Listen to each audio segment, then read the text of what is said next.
नमस्कार प्रिय साथियों, एक बार फिर आप सभी का स्वागत है हमारी YouTube चैनल प्राचीन ज्ञान सच्चा ज्ञान में।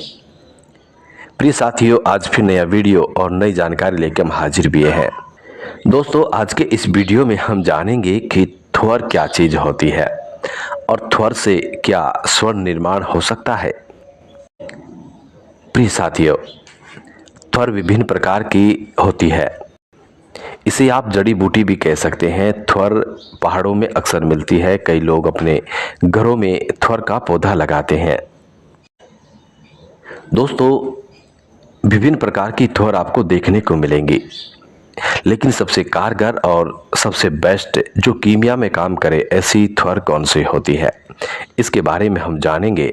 और क्या थ्वर से स्वर्ण निर्माण किया जा सकता है, इसकी विधि भी हम आपको बताएंगे।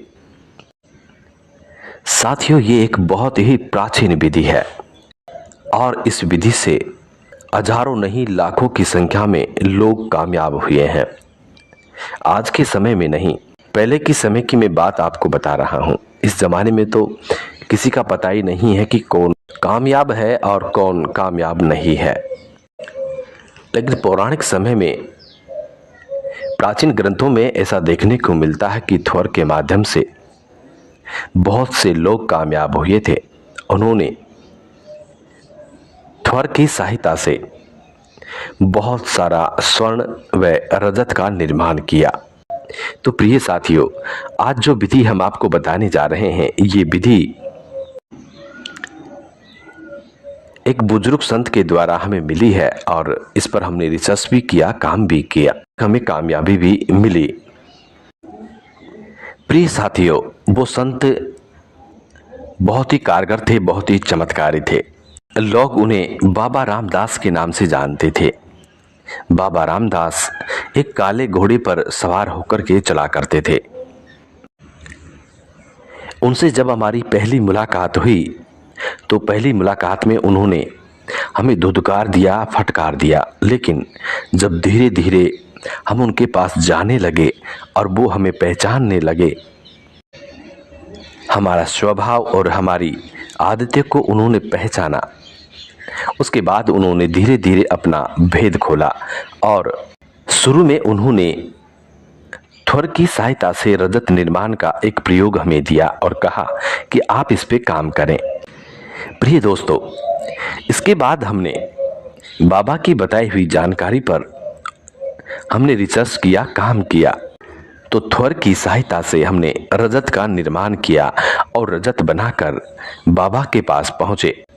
उन्होंने हमारी बनाई हुई रजत को देखकर हमें शाबाशी दी और हमारे कंधों को फटकारा और कहा कि आप अब जरूर कामयाब हो जाएंगे। प्रिय साथियों, इसी के साथ उन्होंने हमें बहुत सारे बंधनों में बांध दिया, बहुत सारे ऐसे वचन हमसे लिए और फिर धीरे धीरे उन्होंने अपना संपूर्ण भेद हमारे सामने खोल कर रख दिया। प्रिय साथियों, इसके बाद बाबा ने हमें स्वर्ण निर्माण विधि के बारे में बताया। उन्होंने कहा कि थ्वर एक ऐसा पौधा है, इसके माध्यम से व्यक्ति अपना भाग्य लिख सकता है, व्यक्ति अपना भाग्य स्वयं बदल सकता है। थ्वर का पौधा ये 3-4 प्रकार का होता है। अब इसमें कारगर कौन सा है, सबसे पहले इसी बारे में हम बात करेंगे। प्रिय साथियों, बाबा ने एक दोहा भी हमें बताया था, वो कुछ इस प्रकार है। उन्होंने कहा कि जिसके पास हो त्रिधारा वो क्यों फिरे मारा मारा। प्रिय दर्शक मित्रों, त्रिधारा थ्वर एक ऐसी थ्वर है जिससे व्यक्ति अपना भाग्य स्वयं लिख सकता है। बाबा के कहने के मुताबिक कि जिसके पास हो त्रिधारा वो क्यों फिरे मारा मारा, ये बिल्कुल सत्य है। प्रिय साथियों, जिस व्यक्ति के पास यदि त्रिधारा थ्वर है, अपने घर में उसने लगा रखी है या फिर उनकी नजरों में कहीं पर ऐसा त्रिधारा थ्वर का पौधा है, तो दोस्तों उस व्यक्ति को इस संसार में भटकने की जरूरत नहीं है। प्रिय साथियों, अब हम आपको बताते हैं कि त्रिधारा थ्वर कितने प्रकार के होती है और सबसे कारगर त्रिधारा थ्वर कौन सी होती है। साथियों, त्रिधारा थ्वर कई प्रकार की होती है और थ्वर भी बहुत प्रकार की होती है। एक होती है थापा थ्वर, वो किसी काम की नहीं होती, लोग अक्सर गमलों में अपने घरों में लगाते हैं, लेकिन वो किसी काम की नहीं है। दूसरी होती है डंडा थ्वर। साथियों, डंडा थ्वर भी आपको पहाड़ों में बहुत सारी देखने को मिलेगी, लेकिन ये भी किसी काम की नहीं है। किसान लोग डंडा थ्वर को अपने खेतों की मेड़ पर लगाते हैं, लेकिन वो किसी काम की नहीं होती। साथियों, तीसरी होती है त्रिधारा थ्वर। अब ये त्रिधारा थ्वर भी कई प्रकार की पाई जाती है। एक वो होती है जिसमें पानी निकलता है, उसको तोड़ते हैं तो पानी निकलेगा, यदि उसका जूस निकालें तो भी पानी निकलेगा।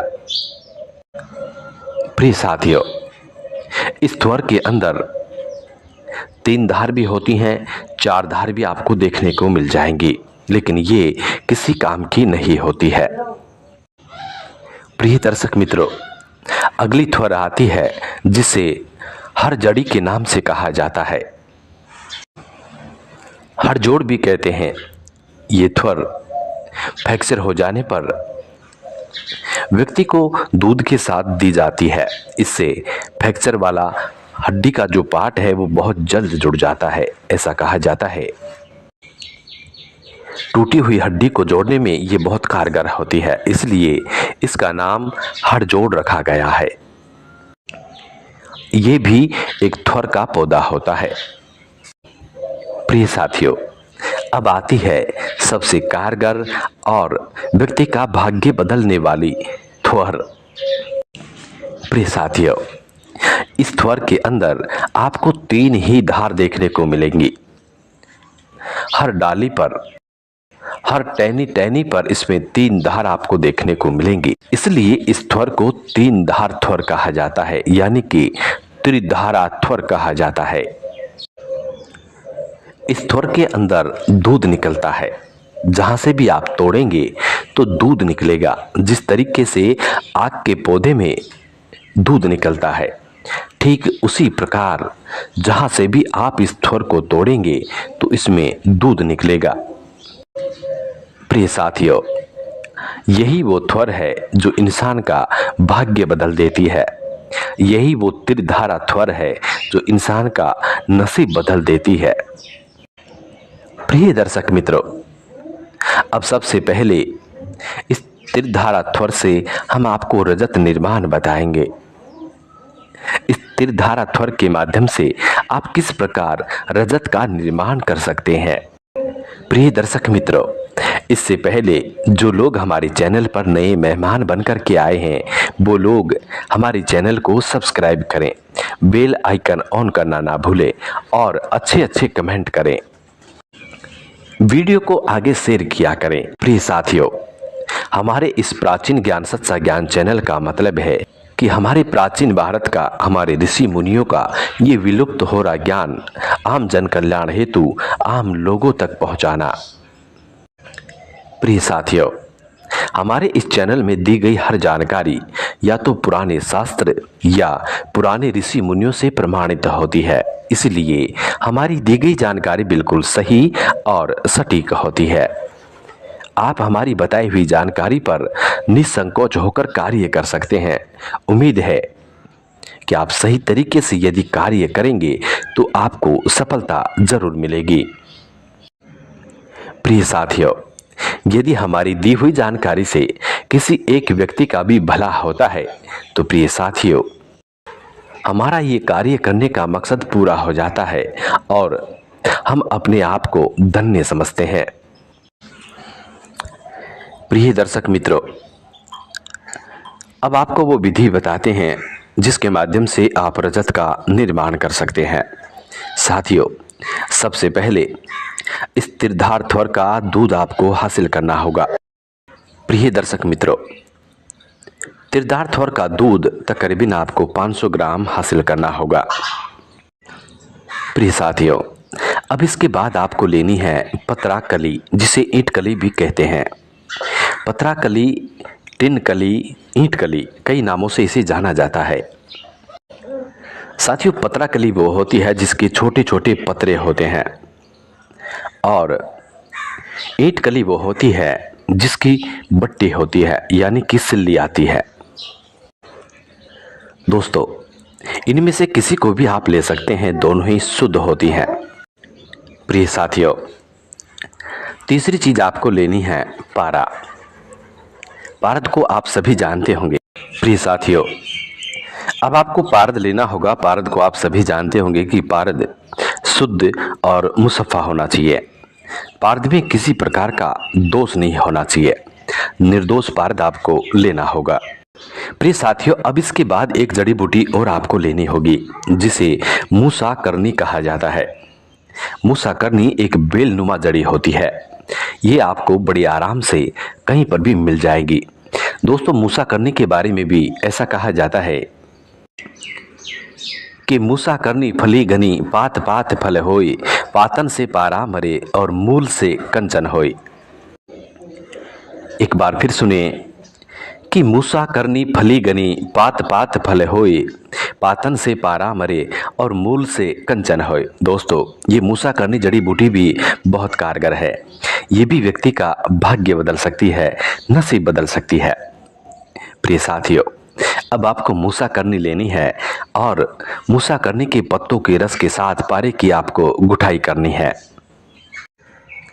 प्रिय साथियों, जब मूसा करनी के पत्तों के साथ आप पारे की गुठाई करेंगे तो कुछ ही देर के अंदर आपका पारा उस रस में गायब हो जाएगा, अदृश्य हो जाएगा। फिर भी प्रिय दर्शकों, आपको लगातार 7 से 8 घंटे मूसा करनी के रस के अंदर कंटिन्यू लगातार गुठाई करनी होगी। इसके बाद उस पूरे रस को आप निकाल लीजिए और किसी ऐसी कुठाली में रखिए।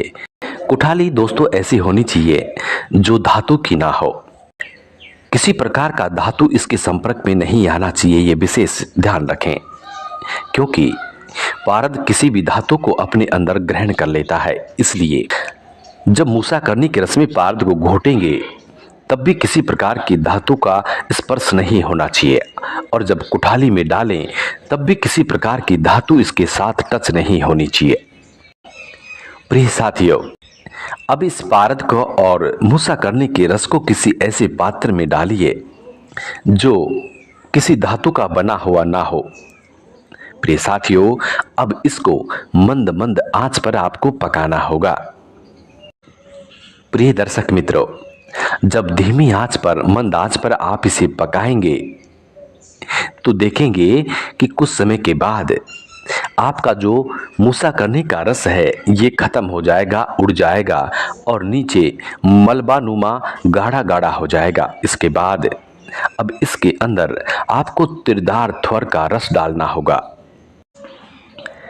थोड़ा थोड़ा करके तिरदार थ्वर का रस इसमें डालना होगा, या यूं कहें कि तिरदार थ्वर के रस के चोये देने होंगे।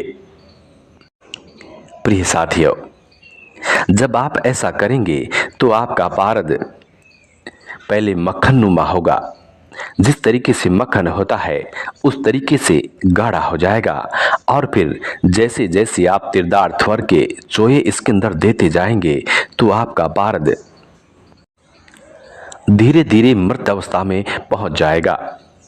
पहले मूर्छन होगा और उसके बाद मृत अवस्था में पहुंच जाएगा, जिसे आप भस्मी भी कह सकते हैं। ये वाइट कलर की होगी, इसमें किसी प्रकार का कोई दोष नहीं होगा। पारद की ये भस्म एकदम वाइट कलर में बैठेगी। दोस्तों, इसमें विशेष बात यह है कि यदि आपका पारद मुसफ़्फ़ा है, साफ सुथरा है, तो ही आपकी ये भस्मी सफ़ेद कलर में नीचे बैठेगी, अन्यथा ये काली हो जाएगी। और दोस्तों, ध्यान रखें कि पारद की भस्म काली नहीं होनी चाहिए, ये वाइट होनी चाहिए, सफ़ेद होनी चाहिए, तभी जाकर के ये आपको आगे काम करेगी। प्रिय साथियों, अब जैसे आपकी ये भस्म बन जाए तो इस भस्म को निकालकर किसी कांच की शीशी में भर के आप रख सकते हैं। अब इसके पश्चात आता है ईंट कली का प्रयोग। प्रिय साथियों, सबसे पहले कली, ईंट कली, पतरा कली को आपको शुद्ध करना होगा, क्योंकि इसमें भी अशुद्धियां होती हैं। तो प्रिय दर्शक मित्रों,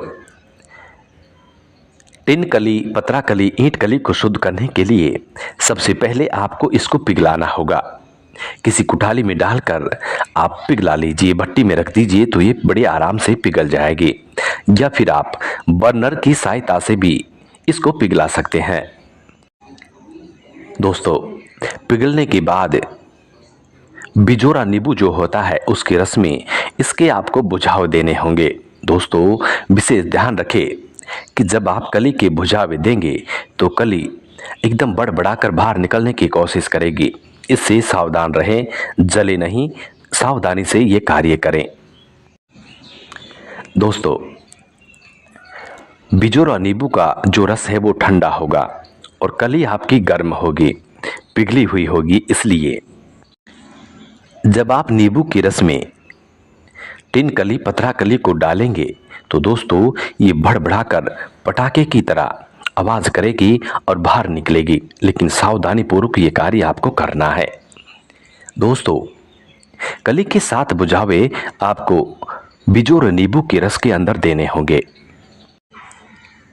इसके बाद आपकी ये कली बिल्कुल चमकदार और शुद्ध हो जाएगी, दोष रहित हो जाएगी। प्रिय साथियों, लेकिन अभी भी आपकी इस कली के अंदर कुछ ऐसे दोष हैं जिससे आप इसको चांदी नहीं कह सकते, सिल्वर नहीं कह सकते, रजत नहीं कह सकते।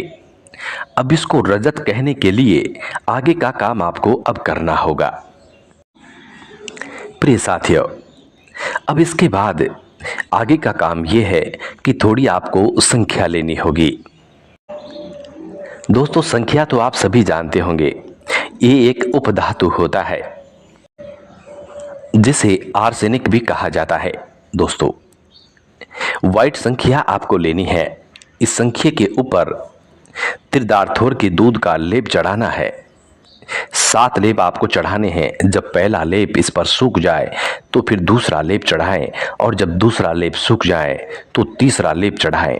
इस तरीके से संख्या की डली पर 7 लेप त्रिदार्थवर के दूध के चढ़ाने होंगे। प्रिय दोस्तों, अब इसके बाद इस पर अच्छी कपड़ मिट्टी करें। दोस्तों, कपड़ मिट्टी ऐसी मजबूत होनी चाहिए कि जब आप इसको आग देंगे तो वो आग संख्या तक ना पहुंचे। प्रिय साथियों, इस तरीके से अच्छी तरह से कपड़ी मिट्टी करके आप इसको आग दे दीजिए।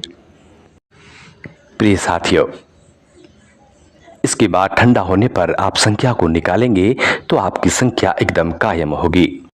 ये जलेगी नहीं, धुआं नहीं देगी और मेटल की तरह पिघलेगी। प्रिय साथियों, अब इस संख्या को लेना है और फिर से आपको पतरा कली यानी टिन कली को पिघलानी होगी और इस संख्या की चुटकी आपको देनी होगी।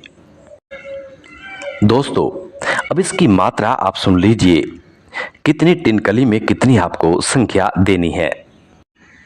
प्रिय साथियों, 100 ग्राम टिन कली के अंदर 2 रत्ती आपको ये संख्या डालनी होगी। 50 ग्राम में 1 रत्ती डालनी होगी। प्रिय दर्शक मित्रों, ऐसा करने के बाद अब ये टिन कली आपकी, पतरा कली आपकी जो है रजत के घर में पहुंच चुकी होगी। प्रिय दोस्तों, इसके बाद आपको जो पारे की भस्म आपने बनाई है वो भस्म की मात्रा भी डालनी होगी। प्रिय दर्शकों, 100 ग्राम टिन कली पिघलाने के बाद 4 से 5 रत्ती आपको पारे की भस्म डालनी होगी, तो वो रजत बन जाएगी, चांदी बन जाएगी। और यदि आप 50 ग्राम रजत पिघलाते हैं तो उसके अंदर 2.5 से 3 ग्राम आपको ये पारद भस्म डालनी होगी। तब जाकर के आपकी कली रजत के घर में जाएगी, रजत बनेगी।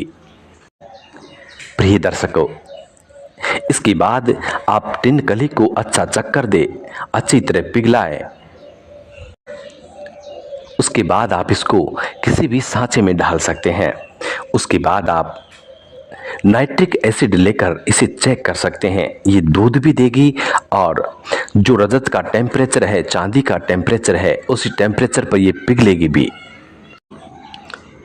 वही गुण धर्म होंगे जो रजत के होते हैं, शुद्ध रजत के होते हैं, यानी कि 99% जो रजत होती है उसके जो गुण धर्म होते हैं सारे इसके अंदर मौजूद होंगे।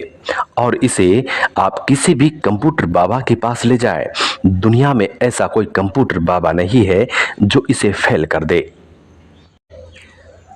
कंप्यूटर बाबा भी इसे 99% रजत बताएगा और एकदम शुद्ध बताएगा। तो दोस्तों, इसके बाद आप इसे आराम से बाजार कर सकते हैं। आप चाहें तो अपने घर वालों के लिए इसके जेवरात भी आप बना सकते हैं। प्रिय दर्शक मित्रों, ये थी त्रिधारा थ्वर से रजत निर्माण विधि, यानी कि चांदी बनाने की विधि। प्रिय साथियों, आशा करते हैं कि आज की इस वीडियो से आप जरूर लाभ उठाएंगे और हमारी बताई गई जानकारी आप लोगों को बेहद पसंद आई होगी। दोस्तों, तभी तो कहते हैं कि जिसके पास हो त्रिधारा वो क्यों फिरे मारा मारा। प्रिय साथियों, त्रिधार के गुणों के बारे में आपको समझ में आ गया होगा। आगामी वीडियो में हम आपको बताएंगे त्रिधार थ्वर के माध्यम से स्वर्ण निर्माण विधि, वो भी एकदम सरल और बिल्कुल सटीक। तो साथियों, आशा करते हैं कि आज की इस वीडियो से आप जरूर लाभ उठाएंगे और जरूरतमंद लोगों तक इस वीडियो को जरूर शेयर करेंगे। प्रिय दर्शक मित्रों, यदि फिर भी आपका कोई ऐसा सवाल रहता है जो आपकी समझ में नहीं आता है, तो आप हमें कमेंट के माध्यम से पूछ सकते हैं। हम समय मिलने पर आपके कमेंट का जरूर उत्तर देंगे। तो साथियों, आज के लिए बस इतना ही। मिलते हैं आगामी नेक्स्ट वीडियो में। तब तक आप अपना ख्याल रखें। नमस्कार, धन्यवाद। जय भोलेनाथ, जय मां भगवती पार्वती, जय मां लक्ष्मी, जय श्री हरि विष्णु।